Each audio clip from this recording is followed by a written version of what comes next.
트럼프가 대법원에서 뒤통수를 맞은 날, 그로부터 정확히 8일 뒤에 이란 수도 한복판에 폭탄이 떨어졌습니다. 뉴스에서는 핵무기 때문이라고 하죠. 틀린 말은 아니에요.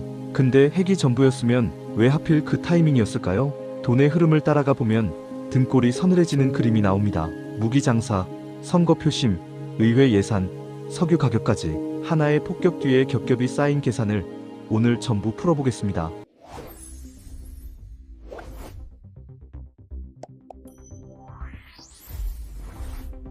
2026년 2월 28일 이스라엘과 미국이 동시에 이란을 타격했어요. 테헤란, 이스파한, 곰, 카라지, 케르만샤까지 이란의 핵심 도시들을 한꺼번에 때린 겁니다. 공격 대상이 어디였냐면 최고 지도자 하메네이의 집무실 인근, 대통령궁, 주요 군사시설들이에요. 나라를 움직이는 중추를 정조준한 거죠. 이스라엘 국방장관은 예방적 공격이라는 표현을 썼어요. 상대가 먼저 치기 전에 우리가 선수를 친 거라는 뜻이죠. 동시에 이스라엘 전역에 비상사태가 선포됐습니다. 흥미로운 건 같은 편인데 때린 곳이 서로 달랐다는 거예요. 이스라엘은 이란 지도부를 직접 겨냥했고 미국은 핵시설과 미사일 기지 같은 군사 목표만 골라서 타격했어요. 한 팀이지만 계산법이 다른 거죠. 여기서 근본적인 질문이 하나 생기거든요. 이스라엘이 이란을 적으로 보는 건 누구나 아는 사실인데 지구 반대편에 있는 미국은 왜 남의 나라 폭격에 직접 나선 걸까요? 답은 중동의 석유에 있어요. 전 세계가 매일 쓰는 에너지의 핵심 공급처가 중동이잖아요.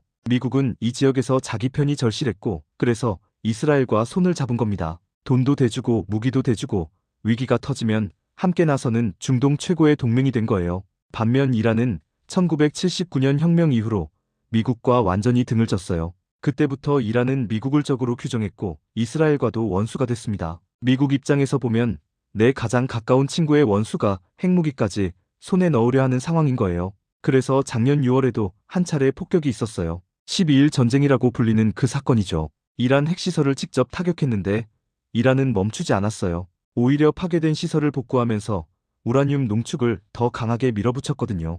8개월이 지나서 결국 또 터진 겁니다. 이번에는 훨씬 더 큰 규모로요. 이란이 구체적으로 뭘 하고 있었는지를 알면 두 나라가 왜 합작으로 때렸는지가 선명해져요. 핵무기의 원료인 우라늄은 원래 땅에서 캐는 광물인데 이걸 특수장비로 계속 회전시키면 점점 강력해지거든요. 이 과정을 농축이라고 합니다. 살짝만 농축하면 원자력 발전소에서 전기를 만드는 수준이에요. 여기까지는 전 세계 많은 나라가 하고 있으니까 문제가 안 돼요. 근데 이란은 거기서 멈추지 않고 계속 돌린 거예요. 더.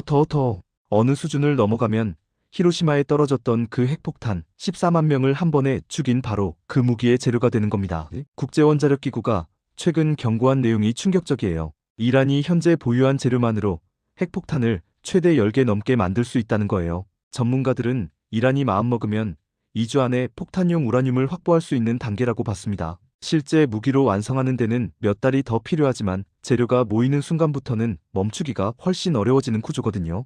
여기에 씁쓸한 역사가 하나 있어요. 이란에게 처음 핵기술을 전수해준 나라가 다름 아닌 미국이에요. 1957년에 직접 가르쳐줬습니다. 당시에는 이란이 미국 편이었으니까요. 그런데 1979년 혁명으로 관계가 완전히 깨지면서 이란은 독자적으로 핵 개발을 밀어붙이기 시작했어요. 수십 년간 갈등이 이어지다가 2015년 오바마 대통령 시절에 한번 정리가 됩니다. 핵 개발을 멈추면 경제 제재를 풀어주겠다는 합의였죠. 이란도 동의했고 실제로 농축 수준을 낮췄어요. 수십 년간 제재에 짓눌려 있던 이란 경제의 숨통이 트이는 순간이었습니다. 근데 2018년 트럼프가 대통령이 되자마자 이 합의를 찢어버려요. 트럼프가 보기에 이 합의는 구멍투성이었거든요. 우라늄 농축만 제한했을 뿐 이란의 미사일 개발이나 중동 각지의 무장단체 지원은 전혀 포함되지 않았어요. 게다가 10년에서 15년짜리 한시적 합의라서 기간이 끝나면 이란이 다시 핵을 만들어도 제재할 근거가 사라지는 구조였습니다. 그리고 솔직히 하나 더 있었어요. 이건 오바마의 대표적인 업적이었거든요. 트럼프는 취임 초부터 오바마가 만든 것들을 뒤집는 걸 핵심 공약으로 내세웠고 이란 핵합의도 그 연장선에서 폐기된 겁니다. 합의가 깨지고 다시 경제 제재가 쏟아지니까 이란은 분노했어요.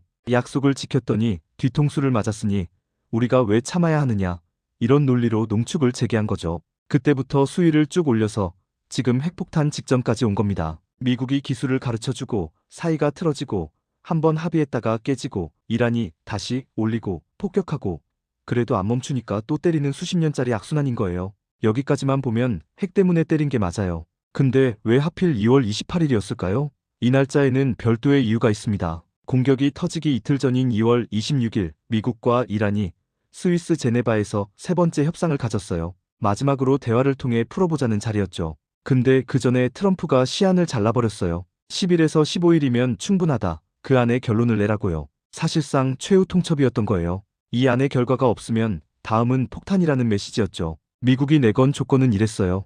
우라늄 농축을 완전히 중단하고 핵심 핵시설 3곳을 폐기하고 보유 중인 우라늄 전량을 미국에 넘겨라. 이란 측 답변은 농축 수준을 낮추는 건 가능하지만 완전한 중단은 받아들일 수 없다는 거였어요. 미국 입장에서는 조금이라도 농축을 허락하면 거기서 다시 올리는 건 시간 문제니까 아예 원천 차단해야 한다는 거고, 이란은 그건 국가 자존심이 허락하지 않는다는 입장이었죠. 협상이 끝나고 이란 측과 중재를 맡은 오만 외무장관은 상당한 진전이 있었다고 했지만 트럼프의 반응은 달랐어요. 만족스럽지 않다고 잘라 말한 겁니다. 결정적인 날짜가 하나 더 있었어요. 3월 2일에 국제원자력기구 회의가 예정돼 있었거든요.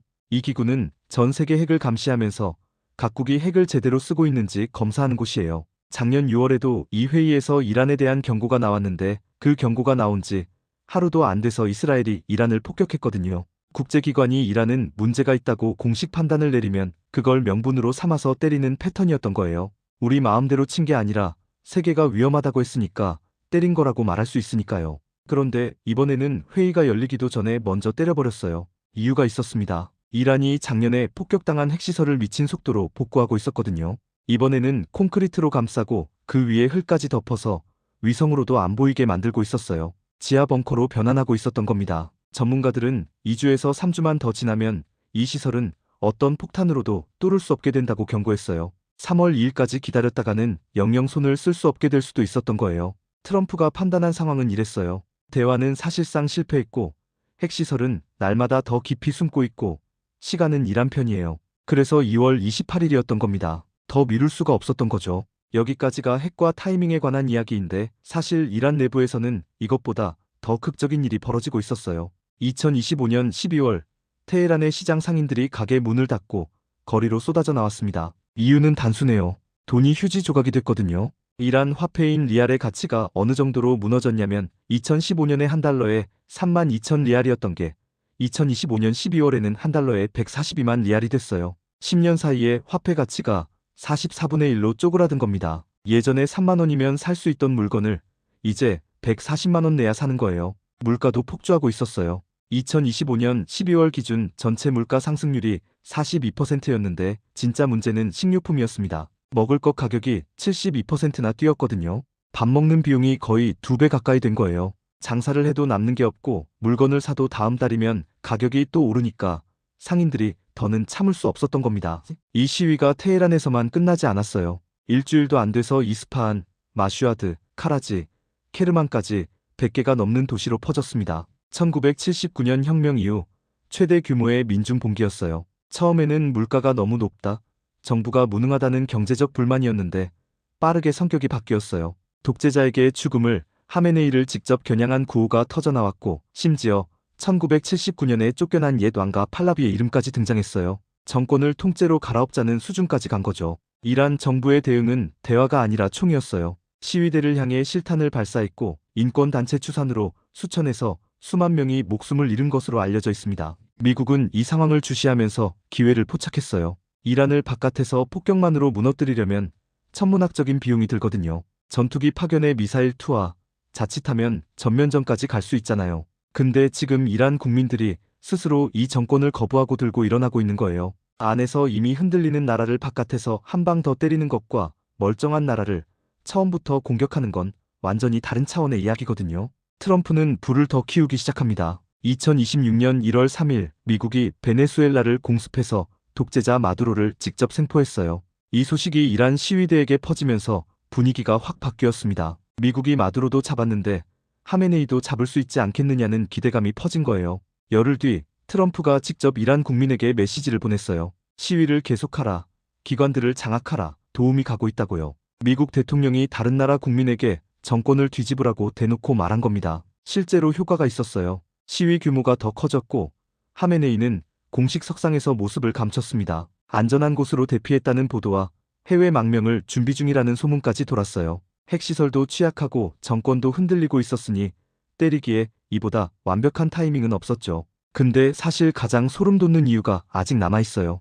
이건 이란 이야기가 아니라 트럼프 자신의 이야기입니다. 2026년 2월 20일 이란 공격 8일 전이에요. 미국 연방대법원이 트럼프의 상호관세 정책에 위법 판결을 내렸어요. 상호관세가 뭐냐면 다른 나라가 미국 제품에 세금을 매기면 미국도 똑같이 세금을 매기겠다는 건데 트럼프가 중국, 유럽, 캐나다를 상대로 관세를 대폭 올린 핵심 경제 정책이었거든요. 대법원이 6대3으로 대통령에게 이런 방식의 관세부과 권한이 없다고 판결해버린 거예요. 트럼프 입장에서는 경제 정책의 심장이 통째로 날아간 셈이죠. 설상가상으로 2026년 11월에 중간 선거가 있었어요. 대통령 임기 중간에 국회의원을 뽑는 이 선거에서 지면 남은 임기 동안 법안 통과가 거의 불가능해지거든요. 그런데 관세 판결에 앱스타인 성범죄 사건 재점화, 이민 단속 논란까지 겹치면서 지지율이 바닥을 향하고 있었어요. 중간 선거 9개월 전 이대로 가면 참패가 예상되는 상황이었습니다. 소름 돋는 건 타이밍이에요.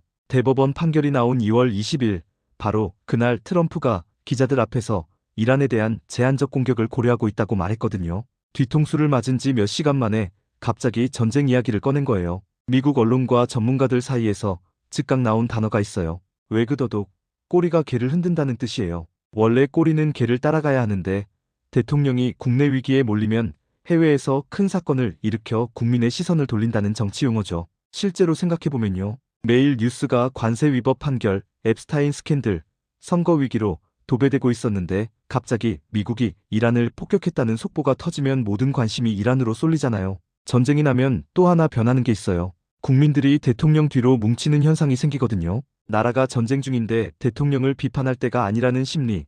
이걸 국기 뒤에 모이기 효과라고 하는데 역대 미국 대통령들이 위기 때마다 활용했던 방법이에요. 트럼프가 국내 정치 때문에 이란을 공격했다고 인정한 적은 당연히 없어요. 공식적으로는 핵 위협 제거가 이유죠. 근데 타이밍이 너무 절묘합니다. 대법원 판결 8일 후 중간 선거 9개월 전 지지율이 바닥일 때 이 모든 퍼즐이 한꺼번에 맞아 떨어진 거예요. 이제 더 넓은 그림을 한번 볼게요. 트럼프한테는 전쟁이 두 개가 있었어요. 러시아와 우크라이나 전쟁, 그리고 중동이죠. 이 두 전쟁을 대하는 태도가 정반대예요. 러시아 전쟁은 끝내고 싶어 합니다. 취임 전부터 24시간 안에 종결하겠다고 공언했을 정도예요. 왜 끝내려 할까요? 우크라이나 전쟁은 바이든 시절에 시작됐고 바이든 정부가 수백억 달러를 우크라이나에 쏟아부었거든요. 전쟁이 끝나야 이 자금의 흐름을 추적해서 민주당을 공격할 카드로 쓸 수 있어요. 전쟁 중에는 그런 이야기를 꺼내기 어려우니까요. 반면 중동은 유지하는 게 이득이에요. 관세라는 핵심 무기가 대법원에서 막혔으니까 경제적 성과를 보여줄 새로운 카드가 절실했거든요. 중동이 바로 그 카드가 됩니다. 이란이라는 위협이 존재하면 사우디아라비아나 UAE 같은 나라들이 불안해하면서 미국의 무기를 사요. 전투기, 미사일 방어체계, 군함까지 수십조 원 규모가 오가는 거대한 장사예요. 이 무기를 만드는 건 미국 공장이고 그 공장이 세워지는 곳이 어디냐면 펜실베이니아나 미시간 같은 곳이에요. 이 지역 이름을 기억해 두셔야 해요. 미국 선거에서 승패를 가르는 경합주거든요. 공장이 들어서면 일자리가 생기고 일자리가 생기면 그 지역 주민들이 투표로 보답해요. 11월 중간 선거에서 트럼프에게 가장 절실한 게 바로 이 표입니다. 여기서 끝이 아니에요. 트럼프가 추진 중인 골든돔이라는 미사일 방어 체계는 캐나다의 분담금을 요구했는데 그 금액이 610억에서 710억 달러, 한국 돈으로 80조에서 95조 원이에요. 이란 같은 나라가 미사일 위협이 되니까 방어 체계가 필요하고 너희도 보호받으니까 비용을 내라는 논리인 거죠. 이 논리가 유지되려면 이란이라는 위협이 계속 살아있어야 합니다. 전쟁이 터지면 의회에서 예산을 따내기도 훨씬 쉬워져요. 평소에는 국방비가 과하다고 반대하던 의원들도 지금 전쟁 중이라고 하면 막기 어렵거든요. 관세로 뽑아내지 못한 예산을 국방과 안보라는 이름으로 확보하는 거예요. 그리고 중동이 불안해지면 미국 국채가 잘 팔려요. 국채라는 건 정부가 발행하는 차용증인데 세계가 흔들릴수록 사람들이 그래도 미국이 제일 안전하다며 국채를 사거든요. 미국 정부 입장에서는 더 낮은 이자로 돈을 빌릴 수 있게 되는 거죠. 마지막으로 석유입니다. 중동에는 호르무즈 해협이라는 좁은 바닷길이 있는데 전 세계 석유의 상당량이 매일 이 길을 통과해요. 이란이 바로 이 해협 옆에 위치하고 있고요. 미국이 중동에서 영향력을 유지하면 석유 가격에도 힘을 행사할 수 있는 겁니다. 정리하면 이런 구조예요. 관세가 막혔지만 중동 긴장을 유지하면 무기가 팔리고 공장이 세워지고 일자리가 생기고 표가 되고 안보 분담금을 받아낼 수 있고 의회 예산도 확보하기 쉽고 국채도 잘 팔리고 석유 영향력도 유지되어 관세가 해주지 못하는 걸 중동이 대신해주는 겁니다. 러시아 전쟁은 끝내서 바이든을 공격하고 중동은 이어가면서 돈과 표를 챙기는 것, 이게 트럼프의 투개의 전쟁 전략이에요. 이 이야기가 먼 나라 일처럼 들릴 수 있는데 우리한테 직접적으로 연결되는 부분이 있어요. 한국이 수입하는 석유의 약 72%가 중동에서 오거든요. 그 기름이 한국까지 도착하려면 호르무즈 해협을 반드시 지나야 해요. 가장 좁은 구간이 33km밖에 안 되는데 서울에서 수원까지 거리도 안 되는 그 좁은 길로 전 세계 석유의 상당 부분이 매일 오가고 있는 거예요. 이란이 화가 나면 가장 먼저 꺼내는 카드가 이 길을 봉쇄하겠다는 협박이에요. 작년 6월 이스라엘의 이란 폭격 당시에도 이란 국회가 해협 봉쇄를 결의했고 그날 하루 만에 국제 유가가 5% 뛰었거든요. JP모건 분석에 따르면 호르무즈 해협이 실제로 막히면 국제 유가가 배럴당 130달러까지 올라갈 수 있다고 해요.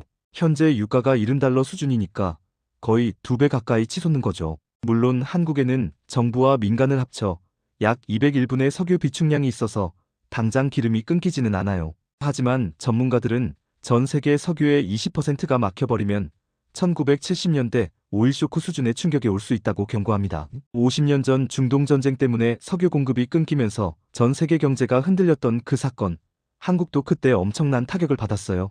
비축유가 있다고 안심할 문제가 아닌 게 유가가 오르면 우리 일상에 직격탄이 날아오거든요. 주유소 가격이 당장 올라요. 지금도 리터당 1,600원대인데 유가가 2배 뛰면 2,000원을 넘길 수 있습니다. 출퇴근에 차를 쓰는 분들은 한 달 주유비가 수십만 원 더 나가는 거예요. 주유소만의 문제가 아니에요. 택배비가 오르고 공장 생산 비용이 오르고 그러면 마트 진열대 위에 모든 물건이 비싸져요. 라면가, 과자가, 전기요금까지 월급은 그대로인데 모든 게 올라가는 거죠. 여기에 환율 문제까지 겹쳐요. 세계가 불안해지면 사람들이 달러를 사면서 달러 가치가 오르고 상대적으로 원화 가치가 떨어지거든요. 환율이 오르면 우리가 해외에서 사오는 석유, 밀가루, 반도체 장비 전부 더 비싸져요. 물가가 이중으로 올라가는 구조가 만들어지는 겁니다. 주식이나 투자를 하시는 분들은 이미 체감하고 계실 거예요. 이런 뉴스가 터질 때마다 시장이 출렁이거든요. 트럼프의 계산, 이란의 핵, 시위대의 분노, 대법원 판결, 이 모든 것들이